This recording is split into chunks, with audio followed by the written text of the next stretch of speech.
everybody, and welcome to another edition of the Motor City Man Mouth Show. If you can hear me in stadium, you definitely know that my voice is deep and it echoes. Well, Ryan Jeffers, the latest catcher of the Motor City Man Mouth Show. Welcome to the big show. Nice to meet you. Nice to meet you too. All right, let's talk about some of your favorite catchers growing up, who you pattern, and all that. Because anytime you have a catcher, you like to go out there and emulate people and develop a little thing like that. Yeah, I grew up watching Boston Red. That was kind of my guy. That was the guy that I idolized as a on the field and off the field personality. So really watching him do his thing is kind of what I grew up on. I know the one thing that you like to do, and like any catcher, I used to have a lot of fun, is the ability to play good defense and manage a pitching staff. How much do you relish the challenge of doing both of those responsibilities? Yeah, my main job when I'm out there is to handle, like you said, to handle the pitching staff. You know, my job is to make the pitcher the best they can be that day.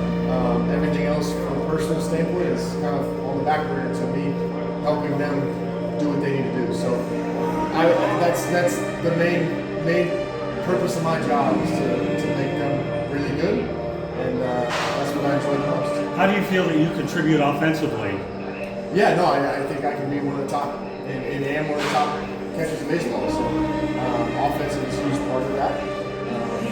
I don't want to be known as one of the best catchers in baseball. I want to be known as one of the best hitters in baseball. So I pride myself on my offense and go along with the defense offense. I know Joe Mauer obviously did a whale of a job here with the Twins. One of my favorite offensive catchers in my generation was a guy by the name of Johnny Bench. I'm sure you've heard of him, right? I have. Yeah. And let's talk about talking to the umpires.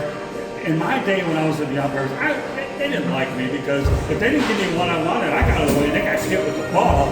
And of course, we had some interesting dialogue going on. I got nailed with more pitchers than pitchers. I did more mound duty. Do you do any psychological manipulative games with the umpire to try to sway the advantage or your pitcher's advantage?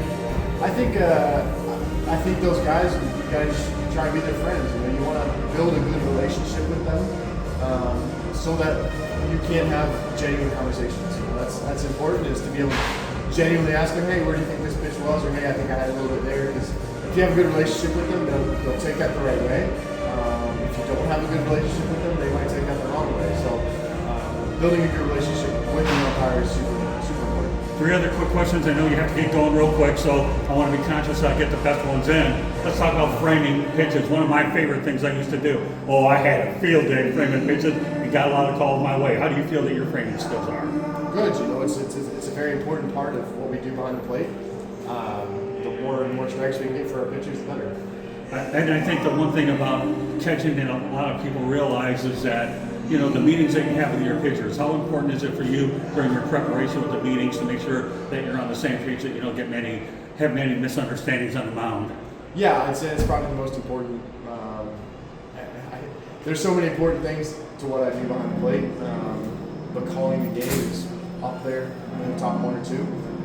So really knowing the scouting report, knowing what my pitcher does well, combining that with what the hitter doesn't do well is really important. And my last question as we wrap it up, I know we're going to have the automated strike zone, the umpires, and the limit on bound visits they've already had. How do you adjust to all 3 of those situations? You just read and adapt. You know, you move on. You figure out what the best way to take advantage of those rules are, and how to utilize them to your advantage, and you go from there. Well, Ryan Jeffers, I want to thank you for being on the Motor City Man Mouth Show. This show is presented by Lessons from a Microphone, tuning into the enduring wisdom of visionary leaders. That's my book. Thank you very much for being on the Motor City Man Mouth Show. Have a great day. Great having a fellow catcher on the big show. Thank you.